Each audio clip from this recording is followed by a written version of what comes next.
All right, good afternoon, everyone. That's our serve team. First time kong babanggitin, medyo weird pa siyang sabihin kasi it used to be volunteer appreciation, but serve team or serve ministry appreciation. And we do this once a year, no? You know, for some of you who probably don't know, our church is being run by 90% serve teams. Alright, they are just, wala pong bayad yung mga yan. Akala nyo yung mga ushers na yan, sinusungitan nyo pa, wala pong bayad yung mga yan. The kids church teachers there that's teaching our children every Sunday, wala pong bayad yan.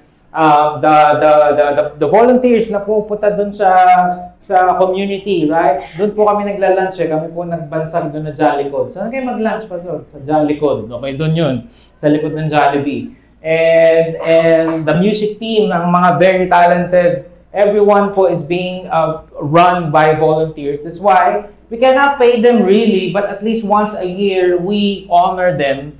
And for the second year in a row, we're doing this together as One Bulacan. Okay, so if you are, honor namin kayo September 6, pero yung honor na namin kayo ngayon, if you are part of our serve team, our ushers, our admin, our multimedia, the tech of course, na laging yung tinitingnan pag may mali, no? Tumitingin kayo sa likod. Ayan, yung sa kids, music, pwede bang tumayo kayo? We want to thank you. Tayo lang po. Ayan. Victory group leaders as well. Victory group leaders. Ayan. Thank you so much. Palakpakan natin itong mga to. Sunday in, Sunday out. Right? Serving in our, okay, makapo na kayo, thank you. Serving in our may kawayan. And also ngayon, nagdagdag pa tayo, no? Meron na tayong Victory Marilao, Victory SM Marilao. So for the purposes, parang di tayo malito, Victory SM Marilao, Victory Bulaqueña Street, and Victory May Kawayan. Yeah. So, unofficial. And yesterday, we had our General Assembly. There are some of May Kawayan teams now who wanted to help. And just like what Jade said, if you want to help in our SM, we of course need help there that you can serve there as well. I don't want to spoil so much of this. No, I'm part of the team that's planning this. Balita ko may raffle daw. Ayan. So exciting. There's a lot of games. There's a lot of giveaways. There's a lot of fellowshipping together with other serve team members in the whole Bulacan. So, I don't know if you have a registration. Meron ba? Wala po yan bayad, but we want to know lang how many will come. Again, buong Bulacan po yan. So, we hope that you're gonna be there. September to, because the whole month long we are celebrating our anniversary as One Bulacan. Again, in connection with that, September 20 is our Victory Bulacan Conference. Please show the graphic. Victory Bulacan Conference. Again, malayo lang po siya because wala tayong makitang excellent na place. We want it to be an excellent place. We want to celebrate as One Bulacan. Again, we're not just here in May Kawayan. One Bulacan po tayo. 17 years ng faithfulness ni God. We want to worship together. We want to hear the word from Pastor Rodnel, from Pastor Paulo, and of course, our very own senior pastor, Pastor Eric Fernandez. September 20. Again, daming nangyayari, no? September 6, September 20, and September 7, as Jade mentioned, ang opening po ng Victory SM Marilao. Okay? Wag po kayong malilito again pag pumasok kayo doon. Tapos parang iba yung kultura, parang iba yung pastor. Malamang ibang church po yung napuntahan nyo. Okay? Cinema One po tayo. We are excited. We had a prayer meeting there. There are people who's praying there September 6. Okay? Let's all stand up as we continue our series about the book of Hebrews. Jesus greater than, or Jesus is better. So we will be reading Hebrews chapter 8, verse 8 to 13. Ayan. Hebrews chapter 8, starting from verse 8 to 13. Again, we are entering or we are already actually in a sacred space. So we want to focus on the reading of the Word, listening to the Word. Turn off your phones. I'll ask you all again to read the Word for us. 8 to 13. Hebrews chapter 8, verse 8 to 14. If you're using the physical Bible, it's on page 583. Okay. Now then, let's read Hebrews chapter 8, verses 8 to 8 to 14. Let's read verse 8 in 3, 2, 1, go. For he finds fault with them when he says, Behold, the days are coming, declares the Lord, when I will establish a new covenant with the house of Israel and with the house of Judah, not like the covenant that I made with their fathers on the day when I took them by the hand to bring them out of the land of Egypt. For they did not continue in my covenant, and so I showed no concern for them, declares the Lord. For this is the covenant that I will make with the house of Israel. After those days, declares the Lord, I will put my laws into their minds and write them on their hearts. And I will be their God, and they shall be my people. And they shall not teach each one of his neighbor, each one of his brother, saying, Know the Lord, for they shall all know me, from the least of them to the greatest. For I will be merciful to warn their iniquities, and I will be their sins no more. In speaking of a new covenant, he makes the first one obsolete. The one is becoming obsolete and grown old is ready to vanish away. Wow. Thank you, Lord, for that word. Thank you, Lord, that you have made the old covenant obsolete. And we pray to understand that more today. And how does it apply to us, God? These are the things, the better things that you have mentioned, Lord. Thank you, Lord, that we would rather have this than the things of this world, God. Thank you, God. In Jesus' name we pray. Amen.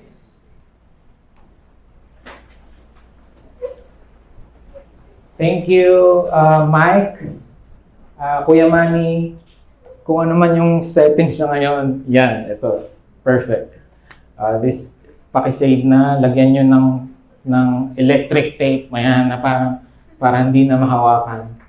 I love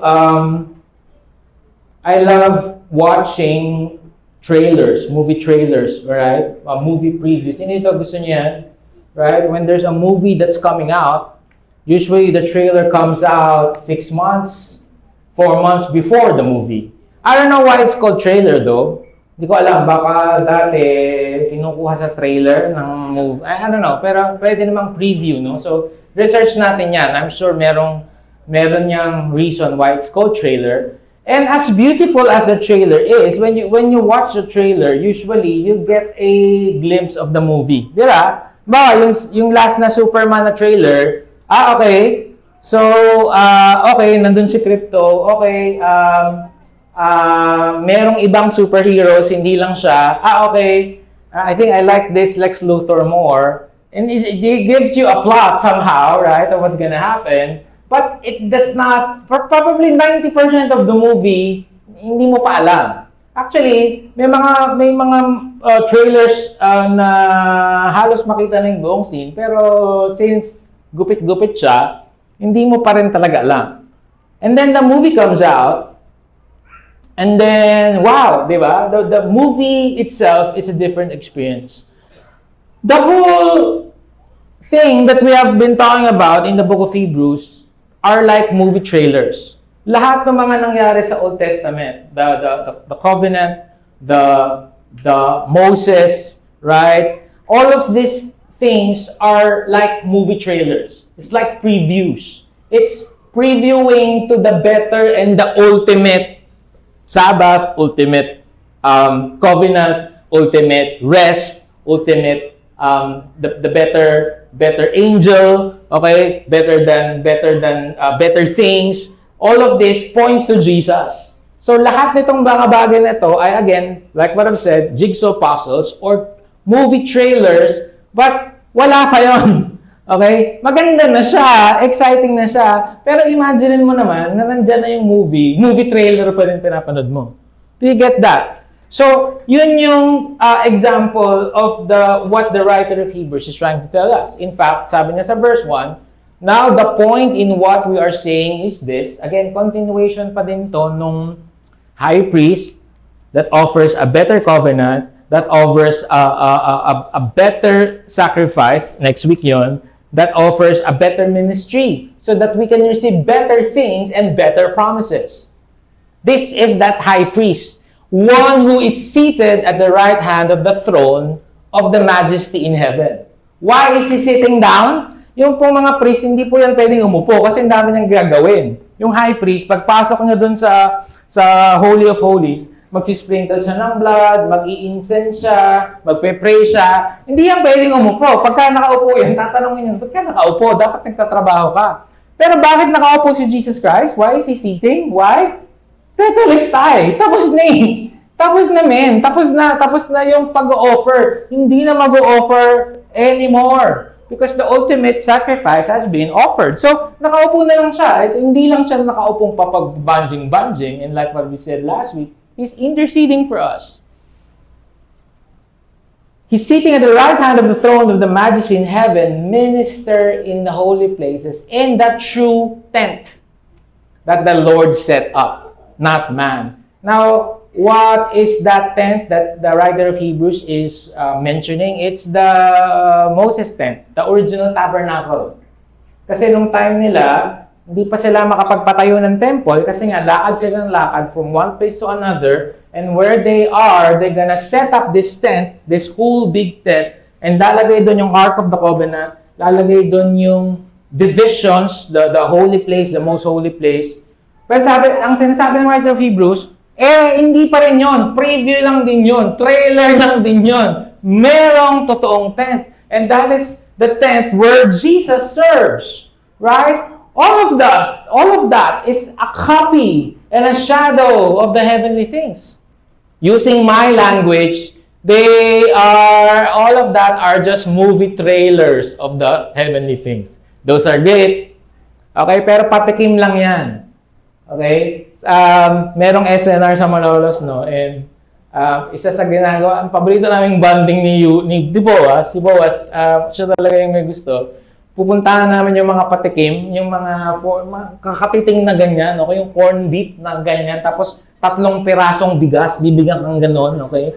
Kasi patikim lang. And, okay naman, pero kung gusto mo talagang bumili, ang point nun, bubilin mo yung the real thing, okay? Hindi ka mabubusog doon unless na kung makapal mukha mo, kung ikot-ikot ka, pengi pa po. Hindi ka mabubusog doon. So the writer of Hebrews is saying, those are just patikim, those are just testers, those are just previews of the real thing. The copy and shadow of the heavenly thing. But as it is, Christ has obtained a ministry that is as much more excellent than the old. As a covenant he mediates is better since it is enacted on better promises. Wow. Sabi niyo nga, better promises. And I've mentioned this last, I think 3 weeks ago, when we talked about better things. No? Marami ang nagpupunta sa Kristyanismo kasi kala nila magically babaguhin ni God yung buhay nila. Of course, that's true. But ang understanding nila ng magandang buhay ay wala ng problema, mayaman ka na, wala ka ng sakit. And that will happen in eternity, right? That will happen when we are fully sanctified. But ano ba talaga yung better promises? Ano ba talaga yung better things? So sunod-sunod to. Okay? Because Jesus is the better high priest. He offers better things because of the better covenant. He gives better ministry that results in better promises. Galing, no? So, you don't want to miss a week. Balikan mo yung mga week na nalagpasan mo. Again, because Jesus is the better high priest. Okay, He offers better things. And as a result of the new covenant, we talked about that last week, He is doing a better ministry that results in better promises. So ano yung mga better promise na yun? Number one, a better heart. God's law inside. God's law inside our hearts. For this is the covenant. Or, in other words, this is the promise that I will make with you. After those days, ibig sabihin, after the old covenant, declares the Lord, I will put my laws into their minds and write them on their hearts. Bakit? Old covenant, saan nakasulat ang laws? Tablets. May iPad na po ba nun? No, tablet of stone. Okay, I saw this video. You will remember that video? Like, Moses was carrying 3 tablets. Sabi niya, I have 15. Boom! Nabasag yung isang tablet. 10 commandments. Kaya lang pala 10 na lang. Nabasag na pala yung isa. So, during those days, the law of God was written in tablets. The law of God is written in scrolls. It posted on door frames for people to remember. And yet, even if they are written there, people are still disobeying it. Because that's not the point. Okay, lokohin nyo, lola nyo. Pag sinabi ninyo na parang, hindi ko po kasi alam, nakalimutan ko po. Loko, utot mo. Di ba parang, talaga ba nakalimutan niyo yung laws ni Lord? Okay, hindi kayo niniwala. I'll give you an example. Sa EDSA, merong ganyan, napakalaki. Di ba? Bawal tumawid, nakamamatay. Kaya nila nilagay yan kasi most probably maraming tumatawid. Kahit na common sense, huwag kang tumawid. EDSA to, Brad. Right? It's written in pink. I don't know why. But you know what? We will test that law. Tatawid pa din tayo. At pag nahuli ka, ano sabihin? Hindi ka pa kasi alam na bawal tumawid. Ha? Utot mo. Di ba yan na nga? For our international flatulence you. Yan. So, yun yata ang English ng utot mo. So, tapos may tatawid pa rin. Kaya papalitan. Okay, papalitan ang nalagay. Bawal tumawid. May namatay na. Makulit eh. Promise. Meron pa rin tatawid. Right? Kulang na lang. Palitan nilang bawal tumawid. Papatain kita. But that's really the nature of the Israelites and our nature. Na kahit saan mo yun isulat, sa totoo lang, kahit saan isulat mo pa sa palad mo, it's not because we cannot see it. This is the problem with external laws. And we think that we will change by external laws. Ang idea natin ng behavioral change, external. External para mabago yung internal. Okay? Ulit. Kala natin, pagka merong hindi nangyayari, baguhin natin, dagdagan natin ng batas, dahil yung batas ang magbabago ng internal. That doesn't work, man. It will not work. Ang problema, puso. Bibigyan ko yung isang example. Bakit sa Subic? Sino nakapunta ng Subic? Taas kamay. Meron bang stoplight? Di ba wala?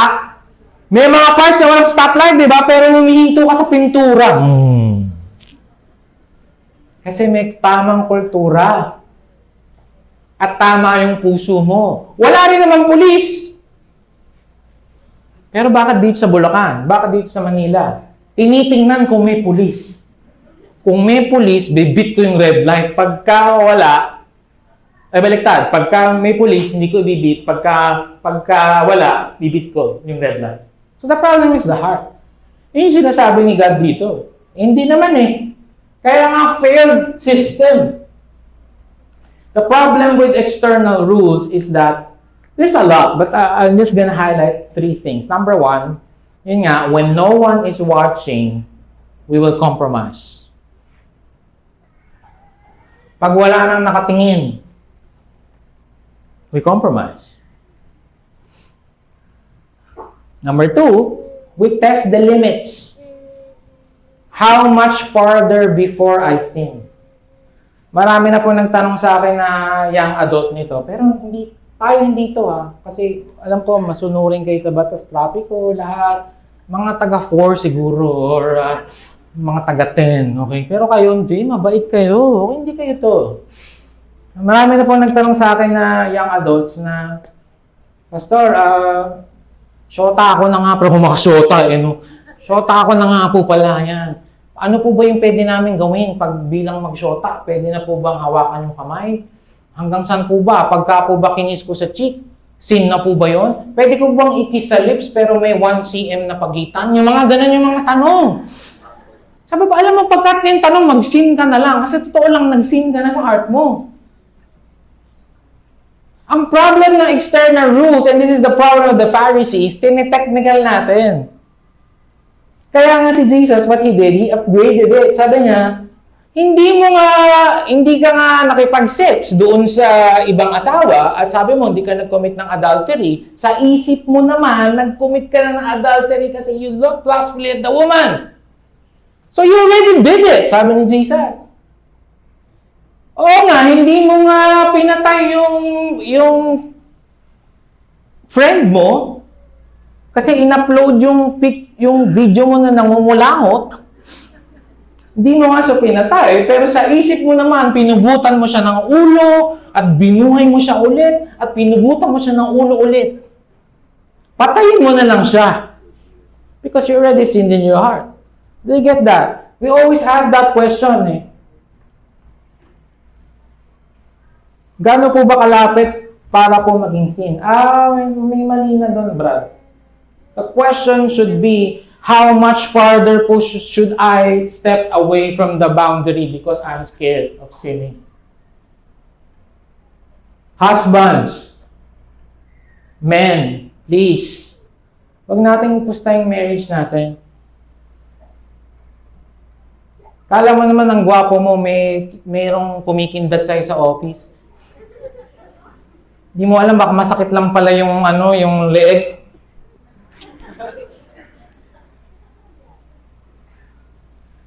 Hindi naman siguro sin. Chinat ko lang naman. Nakipag-chatmail lang naman ako, hindi naman adultery yun. Okay, sige. No one can judge your heart. Pero, yun nga external. The problem with external, it feels weighty and mechanical. Ang bigat, parang ang bigat. And when this is your relationship with God, yung gano'n, minsan ang tanong sa Christianity, ano po ba yung mga bawal? Bakit yun ang tanong mo? Ganyan tayo lagi, di ba? Ano yung first ever commandment? The first ever commandment, in the Garden of Eden, ano sabi ni God? You are free to eat any kind of tree and fruit. You are free nga eh. But, this one, do not eat. Ang register natin, bawal. Ba't tayo ganun? Sabi nga ni God, malaya ka, pambira, ilang libo, ilang 100,000s na fruit. Pinag-initan pa yung kaisa-isang sinabi ni Lord. So that I will be sovereign. So that God will be above humans. This one, do not. This is the test. That you know your place, and God, your man, not this. But rebellious yung puso. Laging, bakit kasi bawal? Dami naman bawal. Bawal ang pork, bawal ang beans, bawal. It feels weighty and mechanical. So sabi ni Lord, hindi na ganon. Hindi ko na isusulat ang mga batas ko sa mga papel at mga tablet dahil hindi nyo naman susundin. Ang gusto ko, sabi niya, at ito ang gusto natin, inside-out change. Sabi niya mga inside-out. Inside-out. Yung change na nanggagaling sa puso, palabas. Yung puso na nagre-repent kay Lord, at ang resulta ay external actions. Kaya sabi niya, I will put this into your mind. That means intellectual understanding. Kaya tayo may preaching today. Kasi intellectual understanding. Okay, ganun pala yun. But not only that, I will write them on their hearts. I will write it on their hearts That means God will change your desire. God will change your will. God will change your affection. So it's no longer the motivation to obey God is not because yari ako kay Lord, papagalitan na naman ako. Not anymore like that. Or kabaligtaran, parang sinasabi ni Jade kanina, bribe. Minsan, binabribe natin si Lord. Di ba? Parang, sige na nga, magta-tithes ako, Lord. Times 10 to, ha? Times 10 mo to, Lord, ha? Huwag ka na lang mag-tithes. Kasi ginawa mo lang loto si Lord. Kaya rin-nice lang natin. Pag meron tayong ginagawa para kay Lord, kasi nag-expect tayo ng blessings, isn't that as same as bribing? So what we want, and that's not what we want. We don't want that. But God knows that it's impossible for us to obey the law. Why? Total depraved tayo eh. We are totally depraved. Ibig sabihin, apart from God, we cannot do anything good in this world. Kaya sabi ni Lord, ako na lang, sige, babaguhin ko na lang yung puso mo. Wow! Napakagaling naman ng Diyos natin. Babaguhin ko na lang yung puso mo para yung desire mo ay walang ibang habulin kundi ako. Babaguhin ko yung will mo, yung selfish mong puso na puro ikaw yung iniisip mo na magiging ako. Nagpunta kami nila Yuel sa Manila Zoo. Punta kayo doon, by the way. Tip. Manila Zoo. Magkano nga yung entrance, Yuel? 150 yata. Pag hindi ka taga Manila, baka naman ganun, magsinungaling ka pa. 150 na nga lang eh. Actually, taga Manila po kami, okay? Kasabi lang eh. Kasabi lang na sumunod sa mga law eh. Okay? Punta kayo doon. It's great, no? Fully renovated. Kaso lang wala nang masyadong hayop. Namatay na yung giraffe. Tsaka yung elephant. We went to this butterfly haven. I forgot the exact word. And then I showed it to them. Sabi ko, tingnan mo, Yuel, Olivia, Boaz. Look, that this caterpillar will turn into something beautiful like this butterfly. Wow! This is what we want. The nature will change. The caterpillar's nature changed. Something inside him happened because of metamorphosis. Na bago. Okay, and now, dati hindi siya nakakalipad. Ngayon, nakakalipad na. Bakit? The old has gone, the new has come eh. We are na new creation eh. Ayaw mo ba noon? Ayaw mo ba noon? As a result of the better covenant, as a result of the new covenant, that the Lord Himself, sabi niya doon sa Ezekiel 36, 26, 27, I will give you a new heart. Papalitan natin yung puso na yan. I will put a new spirit in you. I will put my spirit in you and move you to follow my decrees. Salamat naman, Lord. Salamat kasi left on my own. I cannot do this. I cannot. I will not. And I cannot. Thank you, Lord. As a result of Him being the better high priest, one of the better things and the better promises that the gospel brings is the new heart. The law of God etched into your heart. Na hindi lang teknikalan. Hindi ka na nalilito. Nagsisin kaya ako. Hindi. Actually, alam mo naman yun, sa totoo lang. The Holy Spirit is there. Huwag mong sigawan asawa mo. Huwag mong sigawan. Nalilito ka yan na. Sabi ng Holy Spirit, aray ko.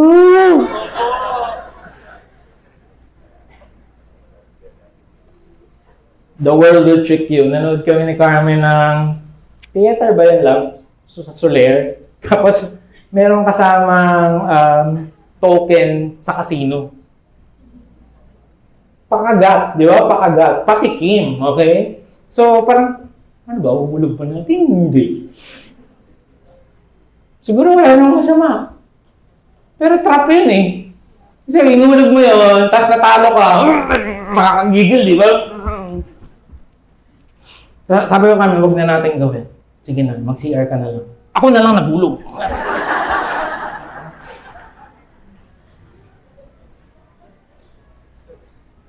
better heart. And maybe some of you are saying, Pastor, ba't ganon? Kung nabago na po ako, bakit parang hindi pa rin po eh? It's gonna take time. It's gonna take time. We are being sanctified every day. But, by the grace of God, alalahanin mo kung sino ka 10 years ago. Binago ka na ni Lord. Amen? Mas guwapo ka na ngayon. Mas kamukha mo na si Jesus. Bakit? Hindi yun ikaw. It's because of the law of the Lord in your hearts. Sarap, no? Palapakan naman natin si Lord for that. Number 2, better identity. Better identity. God makes us His people. And I will be their God, and they shall be my people. And they shall not teach each one his neighbor, and each one his brother, saying, Know the Lord! For they shall all know me, from the least of them to the greatest. Naintindihan niyo ba yung sinasabi niyo dito? Again, kadikit pa rin ito ng external, internal change. Right? Amazing. And I've told you this, no? The Bible is written in Greek, Aramaic, Hebrew. So, yung parang no, tsaka no, parang parehas. But it's not. When you look at the Greek, New Testament, Greek, nung unang no, it's more of a command. Naughty. Get to know, come to know, the urge to know.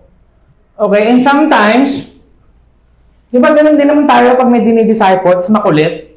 Ako na lang. Again, okay naman kay lahat eh. Ako na lang. Di ba pag may dinidisciple ako sa ang kulit, yung sige pastor, attend po ako ng VG. Ganyan. Sige, kasi bro, kailangan natin. Yes po, hindi po ako mawawala. Tapos, sorry po, hindi ako makapunta. O hindi pa nga nagsasabi eh. Okay, tapos next week, bawi po ako. So wala na naman. Ikikik na kita sa GC, yung parang gano'n. Tapos pagkakausap mo, parang halos sabihin mo yung ganyan, know the Lord. Ba't ba kasi ayaw mo kilalanin si Lord? Know the Lord. Yun lang yung kailangan. Lahat ng mga problema mo sa buhay, lahat ng mga know the Lord. Gusto mong pagsaksakan si Lord sa mukha niya. Kanina lang Victor Manilao, someone went to me, sabi niya, problema ko po yung asawa ko, pastor. Iyak siya. Problema ko po yung asawa ko, pastor. Dinala ko po siya dito. Kaso parang hindi po siya nakikinig eh. Nakikinig lang po siya sa drummer, natutuwa lang po siya. Tapos nagpipreach po kayo, hindi po siya nakikinig. Ano ba bang gagawin ko? Sabi ko, ikaka-preach ko lang eh. Sabi ko, you cannot force that. Sabi ko, pag-pray mo. Pag-pray ko po. Pag-pray mo lang. Gusto ko na pong hiwalayan. Sabi ko, huwag mong hiwalayan. Sabi ko, pag-pray mo. Pag natutulog. Tapos po, lalagyan ko po ng unan. Hindi! Sabi ko, pag-prayin mo lang, maniwala tayo kasi hanggang hindi babaguhin ni Lord dyan, kahit 10,000 beses pa yung umaten, He cannot know the Lord by command. So, sorry minsan ko lang kausapin yung mga wife, no? Laging, alam niyo naman yung, lagi kong mga lalaki pero please lang, yung parang, naman yan, galing pa tayong church, ganyan o galing mo, ayan. Huwag niyong ginaganon. Ako, church ka pa, lilid ka pa ng men, ganito ugali mo din sa bahay. Yan. So sabi ni Lord, dahil ako na yung magiging Diyos mo, at kayo yung magiging tao ko, you will not teach each one his neighbor and each one his brother, know the Lord, like a command, for they shall all know me. I love this. Panibagong Greek word, okay? Ediousisin. Ibig sabihin, they will know me by experience. Ang sarap maging Kristyano. Kasi hindi ko pala kailangan pilitin. Taste and see that the Lord is good. Pagprayan mo lang. Huwag mo lagyan ng unan. Pagprayan mo lang. Maniwala ka. Sabi ko sa kanya, I was crying with her because dami niya na pinagdaanan with their husbands because this is believe in faith. I encourage you to connect to a victory group that will help you go through this. But unless the Lord changes him, you cannot force Jesus in his life. Pero may pangako si Lord. Dati, Old Covenant, tao lang sila ni Lord, people lang sila ni Lord by nationality, by race. Israelite sila. Jewish sila. Right? Tapos, merong spiritual hierarchy is what I can say. Like, priest, if you're in the tribe of Levi, you'll be a priest. If you are a son of Aaron, you'll be a high priest. Other than that, no one can approach the Lord. But New Covenant, we have been adopted. Sabihin mo nga, adopted. To His family. Therefore, you have access, right? Your relationship becomes direct and personal. From the least to the greatest. Kahapon po, L113, I'm proud to say this, no? Si Ate Malin, one of our maintenance sa Victory Marilao, ayan pala sila Kuya Nelson, nandun sila, kaklase nila. The maintenance of Victory Marilao, nag-enroll ng L113. Sakto naman, siya yung unang-unang magpipreach na bunot ko. Siya yung unang-unang magpipreach sa preaching drill. So, naiyak talaga siya. Sabi niya, hindi ko naman po alam yung gagawin ko dito. Naiyak siya. Pero, ang ganda ng sinaya niya. Kasi may power yung gospel. Ayun yung sabi, from the least to the greatest. Whether you're a child, whether you're a scholar, whether you're a businessman, alam niyo yung mga anak po natin doon, hindi po si Santo Niño wino-worship nila doon. Okay, dahil baby lang sila, baby lang din yung Jesus nila, Santo Niño, hindi. Pare-parehas po tayo ng Jesus at pare-parehas po tayo ng Holy Spirit. There's no more spiritual hierarchy. Sabi ni Gordon Epworth, I love what he said, the democratization of the access to God. Hindi na isang tao lang ang may access to God. Okay? Naalala ko tuloy, kinuwento lang sa akin to JD, hindi ko nga din naintindihan eh. Yung ang tawag, pager, beeper. Okay? Naalala niyo ba yun? Pager? Hindi nabutan. Huwag niyo akong lokohin, mas matanda kayo sa akin. Naabutan ko nga yan eh. Okay, dati, hindi ito maintindihan ng mga nasa harap, no? Nakakahiya. Kasi dati, yung nililigawan ko, merong pager. So ngayon, dadaan pa ako ng operator. Hindi ka pwedeng mag-chat eh. Wala. Imagine niyo, walang messenger, walang text, wala. So ngayon, tatawag ka sa operator. Ting. Hello, operator. Ano pong number ng pager? 14344. Yan. Ano pong message? Kumain ka na ba? Nakakahiya, di ba? Dadaan ka pa sa operator, sasabihin mo yung kailangan mong sabihin. Okay, sir. Got it po. Ano pa po? I love you. Ano pa, sir? Huwag mo aking I love you. Nakakahiya. Di ba siya pa yung magtatype ng I love you? Tapos marireceive lang sa pager, kumain ka na ba? I love you. Nakakahiya. Jahe talaga. Okay? Hindi na ganun ngayon. Hindi na gano'n ang access kay God. Wala nang third party. Wala nang pastor, malakas ka po kay Lord. Ano malakas kay Lord? Pantay lang tayo. Minsan pagka nagpapapray tayo dito, no, may mga leaders dyan. Napapansin ko, ang haba nung pila sa akin. Bakit? Kayo po yung malapit sa Diyos. Lahat tayo malapit sa Diyos. Amen? May access ka na. You belong to this family of God. Okay, tingnan mo yung katabi mo. Okay? Kahit wala kang tiwala dyan, kasi kanina pa hawak yung bag mo, kapamilya mo yan. We have all been adopted. Right? So, hindi na yung mag-isa kasi ako. Hindi, pamilya tayo. Pamilya tayo dito. We've been adopted. Number 2, you have direct access. As I've said, wala nang operator. Okay? Wala nang priest na kailangan nyo magkumpisal. No. You can say. You can say what you want to say. If you're discouraged, you're in pain, you are frustrated, you are in fear, go to the Lord. He understands you. And also the capability of knowing Him. Not in an intellectual level. Okay? Pag tinanong ko kasi kayo, kilala niyo ba si Lord? Malamang sabihin niyo, oo. Hindi ganon. And it's because you've been adopted. Dati kaaway tayo ng Diyos lahat. I told you this story before, right? There's this pastor friend namin, and dami na lang anak, nag-adopt pa sila. Pero since it's informal adoption, binawi yung bata. Nagbago isip ng nanay. Right? And so after a while, they went back, I think Bacolod, nag-fly pa sila because they missed their child, their daughter. They missed their daughter. So they went there. Ay, grabe daw. Pagpunta daw nila doon, sobrang dumi ng bata. Tapos walang nag-aalaga. Sobrang dumi. Tapos ang laki na naman ng tiyan kasi puro bulate. Tapos nagmakaawa na sila na, pwede ba amin na lang? Ba't mo ba kasi binawi? Amin na lang. Hindi mo kaya alagaan. Pwede ba? Alam niyo, ganun ginawa ni Jesus sa atin.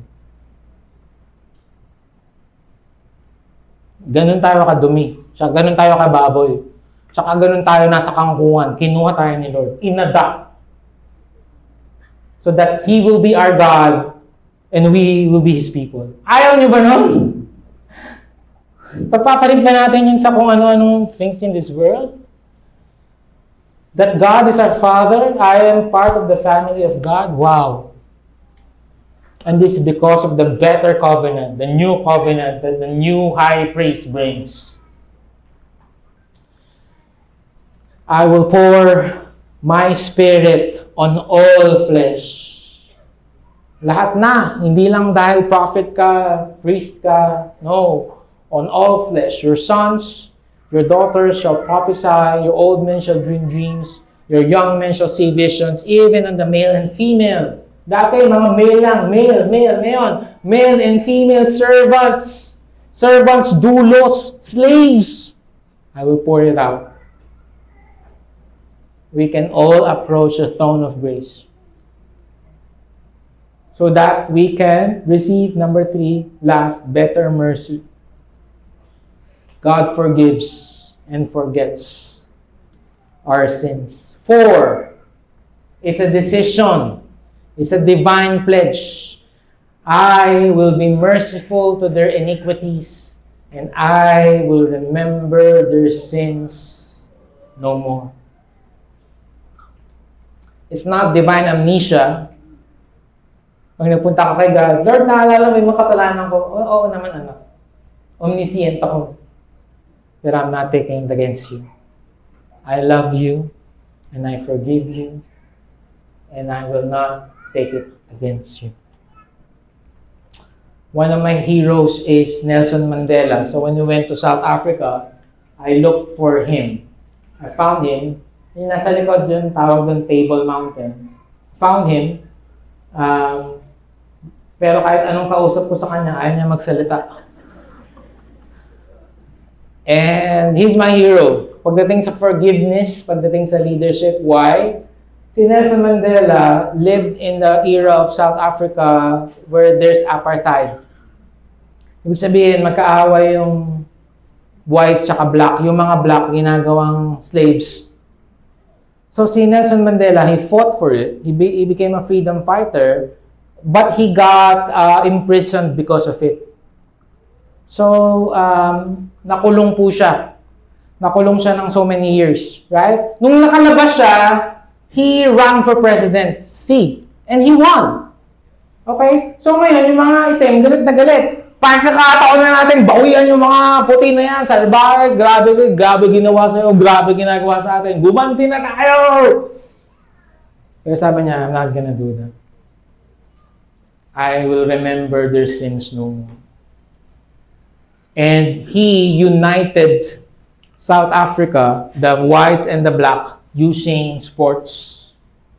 Okay, yung movie po niya, mapapanood nyo, it's called Invictus. Starring Jano Gibbs yata. Hindi. Morgan Freeman, okay. And Matt Damon. Okay, so panoorin niyo yan. Kaysa 3 beses nyo pinapanood yung K-pop Demon Hunters. Iba naman panoorin.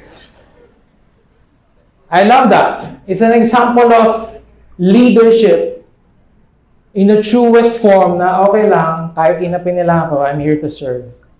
I'm gonna forgive them. And because of that, South Africa entered an era. It's like a new covenant for them.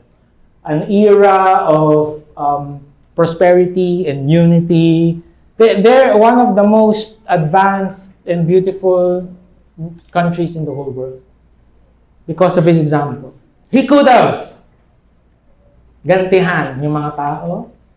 Lord, we're praying for a nation na maging ganito. Hindi na lang yung parang, ay Lord, nagpagpandami ko ngayong hanas talaga.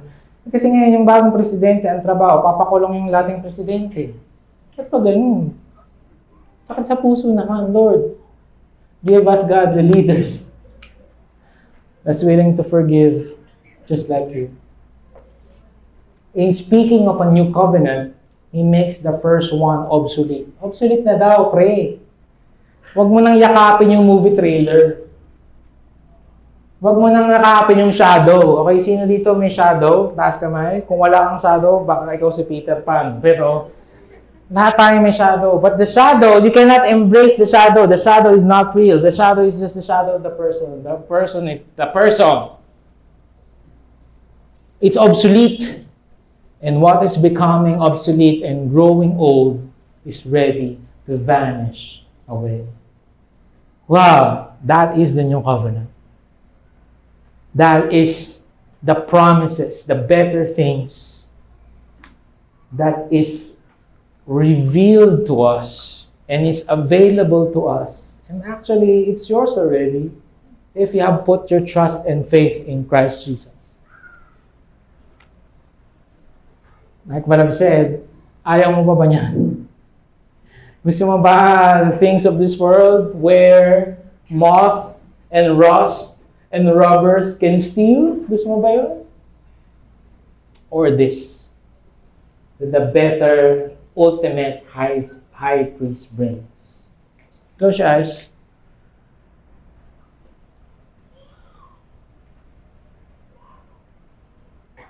Lord, we need a heart transplant today. Sorry, Lord, for our selfish hearts.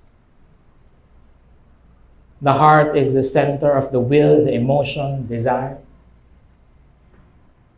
And most of the time, Lord, it's every waking morning, it's about how can I earn more money? How can I be promoted? Ano bang mas magandang racket? It's selfish. Lord, we cannot change our will. We can't. This is our frailty. This is our weakness. But thank you because ikaw na nagsabi, I will put a new heart in you. We cannot change our heart. Palitan mo yung puso namin, Lord. Isulat mo yung mga law mo sa puso namin. So that wherever we will go, we will desire it. Can we hold our hearts? Pwede mga hawakan natin yung mga puso natin.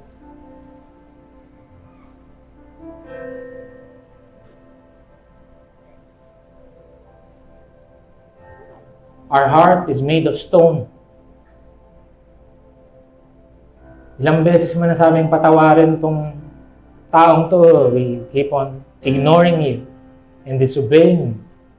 Ilang beses mo nang sabihin na maging generous kami, we keep on disobeying you and ignoring you. Daming beses mo nasabing mag-serve here, keep on disobeying you, ignoring you. Sorry, Lord. Change our hearts, Lord. I pray na it's not gonna be mechanical anymore. I pray that obedience will not be something na takot lang kami sa Diyos. Na parang, ako, baka mapunta ako sa impyerno. Sige na nga. No. It's gonna be an instinct to us. Lord, yung heart namin, gawing second nature or first nature, Lord, yung worship ka. The very first thing in the morning that we will think of is, how can I give you glory? How can I make you smile? How can I serve you, Lord? Lord, give us that heart. Give us that heart that beats for you, that cries for what you cry for. I pray yung desire, will, and emotion, automatic, ay i-worship ka at sundin ang mga utos mo, not because we're scared, but because that's what we want. We're gonna be generous because that's what we want, not expecting any reward. Mag-one-to-one kami, hindi lang dahil naririnig na kami sa kaka-remind, kasi that's what we want. We'll be faithful to our wife, our husband, not because, naku, baka mapag-chismisan ako na, hindi, because that's what we want. Desire na talaga namin. Change our hearts. Change our hearts, Lord. Bring us back to that heart of worship, Lord. Can we just end in worship today as we are being heart transplanted by the Holy Spirit? Only Him can just change our heart. Let's all stand up, respond in worship.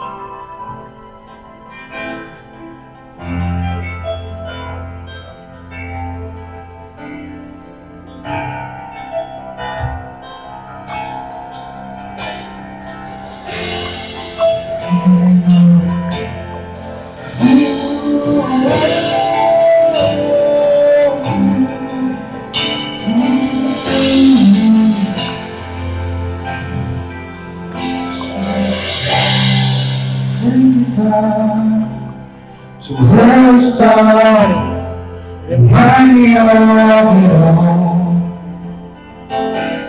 A dreaded place of feeling love, I surrender alone. The crowns of the world nothing. If I forget about one thing, you are. The answer to this lost heart. You bring me home when I have wandered far. I'm running back into your loving arms.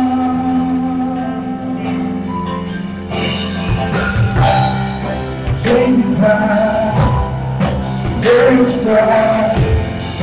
Remind me of someday, I'm really young, you surrender. I'm so glad you're happy.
Close your eyes. I just want to read that 3 verses again. This is what the Lord is saying to you. For this is the covenant that I will make with you. After those days, declares the Lord, I will put my law in your mind. I will write them in your heart. I will be your God. You will be my people. And you shall not teach each one his neighbor and each one his brother, saying, Know the Lord, for you shall know me, from the least of them to the greatest. For I will be merciful towards your iniquity, and I will remember your sins no more. May the Lord bless you and keep you. May His face shine upon you. May He be gracious to you. May He turn His face towards you and grant you peace. In Jesus' name we pray. Amen.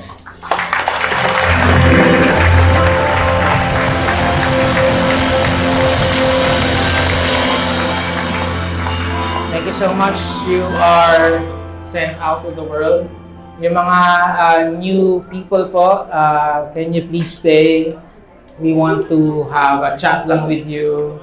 Iwan po yung mga bago pa namin invite. See you next week.